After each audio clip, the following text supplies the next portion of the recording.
आपको श्री गोपाल नारसन का नमस्कार। डिवाइन मिरर हिंदी चैनल में आपका बहुत बहुत स्वागत है। आइए जान लेते हैं आज की कुछ खास चर्चित खबरें। दिल्ली में हवा की रफ्तार कम होने और तापमान में गिरावट के साथ ही वायु प्रदूषण चिंताजनक स्थिति तक पहुंच गया है।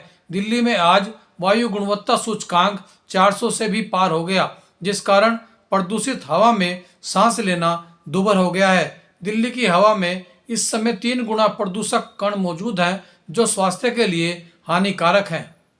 देश के chief of defence staff general Anil Chauhan ने उत्तराखंड बॉर्डर के पास वीरान हो चुके इलाकों को बसाने के लिए कहा है। उनका कहना है कि यदि गांव बसाना संभव न हो तो टूरिस्ट हब बनाया जाए।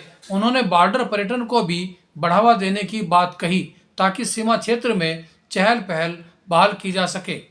कुमायूं विश्वविद्यालय द्वारा किए गए शोध के अनुसार उत्तराखंड में बुक्सा व मुस्लिम समुदाय में व्याप्त कुपोषणता के कारण स्किल सेल एनीमिया तेजी से फैल रहा है। इसकी मुख्य वजह निकट संबंध में विवाह व खानपान के प्रति जागरूक न होना बताया गया है। जंतु विज्ञान के डॉक्टर दीपक मेलकानी द्वारा किए गए शोध में भोटिया, थारू, बुक्सा व अन्य सामान्य जातियों से जुड़े लोगों की एनीमिक बीमारी पर यह शोध किया गया है।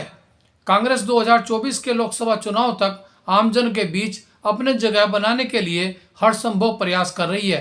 पहले भारत जोड़ो यात्रा और अब 26 जनवरी से हाथ जोड़ो अभियान शुरू कर रही है, जिसके तहत कांग्रेस की राष्ट्रीय महासचिव प्रियंका गांधी देहरादून में महिला मार्च निकालकर लोकसभा चुनाव का आगाज करेगी।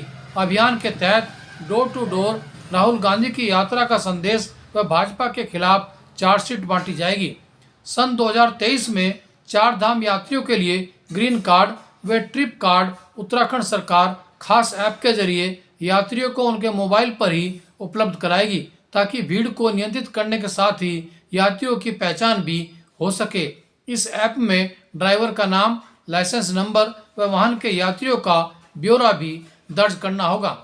फर्जी प्रमाण पत्रों के आधार पर हरिद्वार जिले के खानपुर के एक स्कूल में तैनात शिक्षक शशिपाल को पुलिस ने गिरफ्तार कर जेल भेज दिया है। नैनीताल हाईकोर्ट के आदेश में से पुलिस की एसटीएफ द्वारा की गई जांच में उनके प्रमाण पत्र फर्जी होने की पुष्टि हुई थी। खेती या बागवानी के लिए जमीन नहीं है तो कोई बात नहीं, आप अपने घर की छत व बालकनी में हरे भरे फूल व फल सब्जी उगा सकते हैं, जिससे जहां आप प्रकृति के निकट होंगे वहीं पर्यावरण संतुलन में भी इजाफा होगा। इसी पर देखिए हमारी यह खास रिपोर्ट। गोपाल नारसन का नमस्कार। डिवाइन मिरर हिंदी चैनल में आपका स्वागत है। हम शहरों में रह रहे हैं, लेकिन हम शहरों में रहकर भी प्रकृति के निकट रह सकते हैं। यानी अपने घर में गमलों में हम पेड़ पौधे उगा सकते हैं। जिस तरह से आप देख रहे हैं, ये गमले में उगा हुआ फूल कितना अच्छा लग रहा है और किस तरह से हम प्रकृति के निकट अपने आप को कर सकते हैं। और फूलों को देखकर निश्चित रूप से खुशी होती है, खुशबू फैलती है। जैसे आप ये देख रहे हैं कि किस तरह से बागवानी की गई है और किस तरह से हम प्रकृति के निकट रह कर के अपने आप को सुखद और सुखी महसूस कर सकते हैं। आप ये देखिए, ये बागवानी निश्चित रूप से हम लोगों में एक ऊर्जा बढ़ती है, सकारात्मक ऊर्जा का संचार होता है और हम प्रकृति के निकट होते हैं। प्रकृति के जितना हम निकट रहेंगे उतना ही रोग मुक्त रहेंगे और उतना ही खुशहाल रहेंगे। जैसा कि आप ये देख रहे हैं कि ये जो फूल हैं खिले हुए हैं और ये किस तरह से प्रकृति खिलती है, खुशियाँ महकती हैं और जिस तरह से चेहरा आकर मुस्कुराहट हो चेहरे पर, तो वो फूल की तरह ही होता है। इसी तरह से फूल प्रतीक हैं खुशी का, फूल प्रतीक है शांति का, फूल प्रतीक है सद्भाव का। तो इन प्रकृति के इन अनुपम उपहार को हमें खोने नहीं देना है, इनको निरंतर रूप से संजो कर रखना है। हम एक बालकनी में हैं और बालकनी में इस तरह की जो पौधारोपण है वो निश्चित रूप से हमें एक सुखद अनुभूति देते हैं और इनका रखरखाव भी बेहद सरल है। जिस तरह से ये फूल उगाए गए हैं और जिस तरह से इन फूलों की देखभाल होती है, तो निश्चित ही काबिल तारीफ़ है ये। और हम अपने आप को इनके साथ जोड़कर अगर देखें तो जीवन निश्चित रूप से खुशनुमा हो जाएगा। तो ये कहना कि ज़मीन नहीं है, भूमि का अभाव है, तो कैसे खेती करें।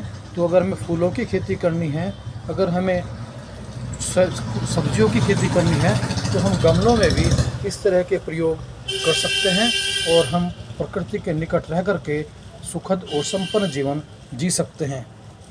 जिन घरों में खुली जगह नहीं है वो कमरों के अंदर भी इस तरह के वृक्ष उगा सकते हैं। जैसे आप देख रहे हैं ये एक उसमें बालकनी में लगा है ये जीने में, तो ये पूरी तरह से शीशे के पीछे है। और इसको हम उन लोगों के लिए जहाँ पर जगह का अभाव है तो कमरे के अंदर भी इस तरह की वैरायटी के फूल लगाए जा सकते हैं, पुष्प लगा सकते हैं और पेड़ पौधे उगाए जा सकते हैं। जैसा आप ये देख रहे हैं कि ये गेंदे का फूल है। इसी तरह से विभिन्न प्रजाति के पुष्प, विभिन्न प्रजाति के पेड़ पौधे इन गमलों में उगाए गए हैं, जो हमारे लिए प्रकृति के निकट पहुंचने का, प्रकृति को समझने का और प्रकृति के साथ जीने का एक सफल नुस्खा है। आप ये देख रहे हैं ये एलोवेरा लगा हुआ है। इस तरह के जो पेड़ पौधे हैं अगर हम घर के अंदर उगाएंगे तो हमें एक सकारात्मक ऊर्जा मिलेगी और हम प्रकृति के और परमात्मा के साथ स्वयं को जोड़ करके अपने जीवन को सफल और सुखद बना सकते हैं। और हम इन पेड़ पौधों के लाभ यानी जो ये ऑक्सीजन छोड़ते हैं उसका लाभ ले सकते हैं। इनकी खुशबू जो आती है उससे अपने जीवन को महका सकते हैं। तो हम निश्चित रूप से ये छोड़ दीजिए कि हमारे पास ज़मीन का अभाव है, आप अपनी छत पर, बालकनी पर या फिर कमरों में भी इस तरह के गमले उगा सकते हैं और ये जो खुशबू बिखेरेंगे वो आपके जीवन को भी महका देंगे।